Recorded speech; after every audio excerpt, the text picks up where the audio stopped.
तो फाइनली आज के फ्राइडे नाइट स्मैकडाउन पर जॉन सीना का नेक्स्ट अपोनेंट कौन होने वाला है क्राउन ज्वेल के लिए ये भी रिवील हो चुका है। साथ ही लोगन पॉल भी रिटर्न आ चुके हैं WWE में। तो पूरे स्मैकडाउन पर क्या कुछ हुआ ये इस वीडियो में जानते हैं, लेकिन उससे पहले जो भी नए बंदे आए हैं चैनल पर फटाफट से चैनल लाइक करके वीडियो को सब्सक्राइब कर लेना। अबे साले आई मीन्स वीडियो लाइक करके चैनल को सब्सक्राइब कर लो मेरी जान। सबसे पहले तो भाई आप वॉइस को थोड़ा सा एडजस्ट कर लेना। तो आज के शो की स्टार्टिंग करते हैं मोटू पतलू मतलब के पॉल हेमन। सबसे पहले तो वो जिमी ऊसो के बारे में बोलते हैं कि जिमी ऊसो ने क्या कांड किया है मंडे नाइट रॉ पर। एंड वो बोलते हैं कि जिमी ऊसो ने कैसे Jey Uso and Cody Rhodes को चैंपियनशिप्स के मैच में हराया है। एंड साथ ही वो Roman Reigns and LA Knight के मैच के बारे में भी बोलते हैं कि WWE ने फाइनली इस मैच को ऑफिशियल कर दिया है क्राउन ज्वेल पेपर व्यू के लिए। एंड पॉल हेमन यहाँ पर ये भी मेंशन करते हैं कि रोमन रेंस एले नाइट को स्मैश कर देगा क्राउन ज्वेल में एंड वो अपनी अनडिस्प्यूटेड यूनिवर्सल चैंपियनशिप को सक्सेसफुली रिटेन करेगा। एंड इसके बाद एले नाइट का थीम सॉन्ग प्ले होता है। एले नाइट रिंग के अंदर आते हैं। वो पॉल हेमन को सीधा बोलते हैं कि भाई मुझे तुमसे कोई भी बात करनी नहीं, मुझे बात करनी है रोमन रेंस से, जाओ रोमन रेंस को लेकर आओ। एंड एले नाइट ने यहाँ तक बोल दिया था कि मुझे वो टाइटल चाहिए, रोमन रेंस की अनडिस्प्यूटेड यूनिवर्सल चैंपियनशिप। एंड साथ ही यहाँ पर एले नाइट ने ये भी मेंशन किया कि नेक्स्ट वीक हमारा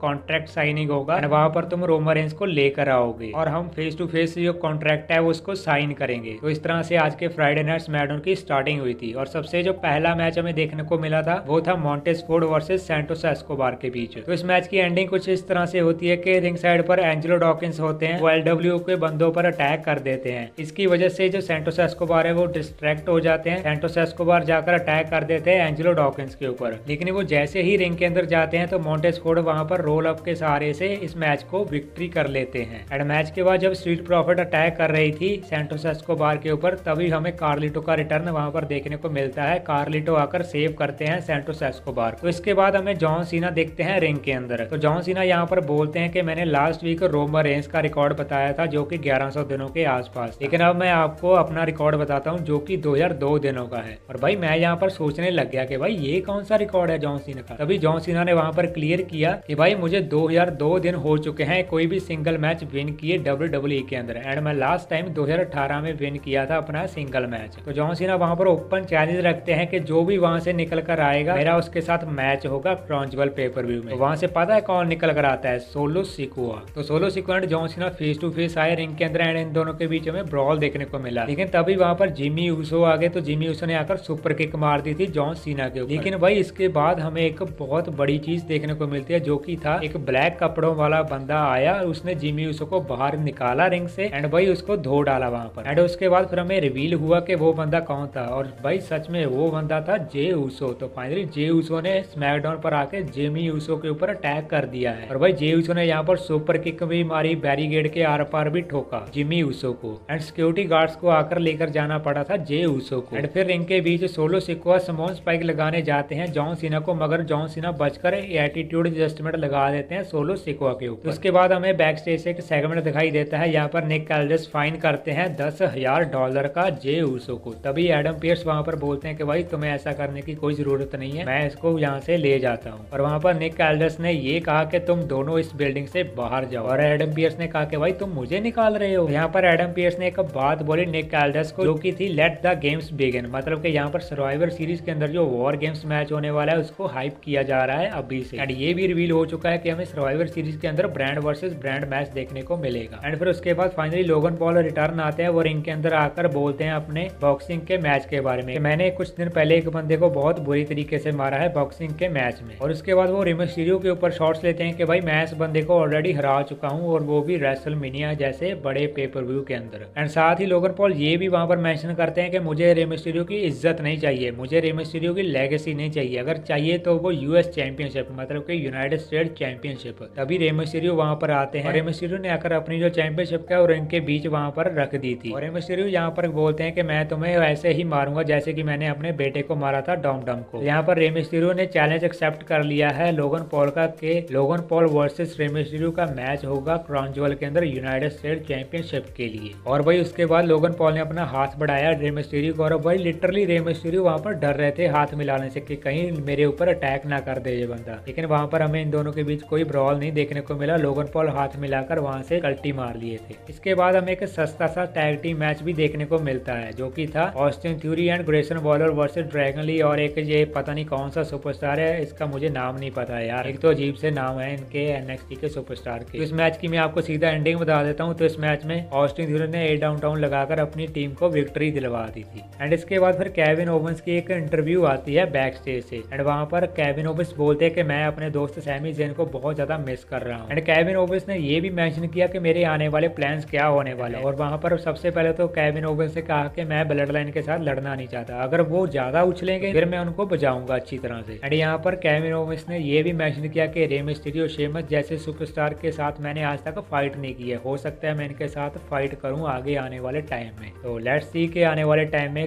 केविन ओवेंस की फ्यूड किसके साथ चलती है। तो फाइनली आज का मेन इवेंट था वो था इयो स्काई वर्सेस शार्लेट फ्लेयर के बीच। एंड ये मैच एक चैंपियनशिप के लिए। और इस मैच के दौरान रिंग साइड पर बेली भी खड़ी हुई थी डकोटा काई के साथ, जो कि टेंशन क्रिएट कर रही थी इस मैच के बीच। एंड एक मोमेंट ऐसी आती है कि शार्लेट फ्लेयर स्पीयर लगाती है इयो स्काई के ऊपर। एंड उसके बाद जब पिन करती है तो भाई वहां पर रोप ब्रेक कर देती है बेली। एंड उसके बाद फिर शार्लेट फ्लेयर आकर रिंग साइड पर बजा देती है बेली को अनाउंसर टेबल के आर पार से। एंड जैसे ही शार्लेट फ्लेयर रिंग के अंदर आती है, वो स्पीयर लगाने जाती है, तभी वहां पर इयो स्काई ने चैंपियनशिप से अटैक कर दिया था शार्लेट फ्लेयर के सिर के ऊपर। एंड उसके बाद पिन करके इस मैच को जीत लिया था एंड अपनी चैंपियनशिप को सक्सेसफुली डिफेंड कर लिया था शार्लेट फ्लेयर के अगेंस्ट। एंड मैच के बाद इयो स्काई एंड बेली अटैक कर रही थी शार्लेट फ्लेयर के ऊपर। एंड तभी हमें एक रिटर्न देखने को मिलता है जो कि था बियांका ब्लेयर का। तो फाइनली बियांका ब्लेयर रिटर्न आ चुकी है WWE में। एंड उसने आकर सीधा अटैक कर दिया इयो स्काई के ऊपर। एंड इयो स्काई के ऊपर तो KOD नहीं लगा पाई, लेकिन बेली के ऊपर KOD जरूर लगाई है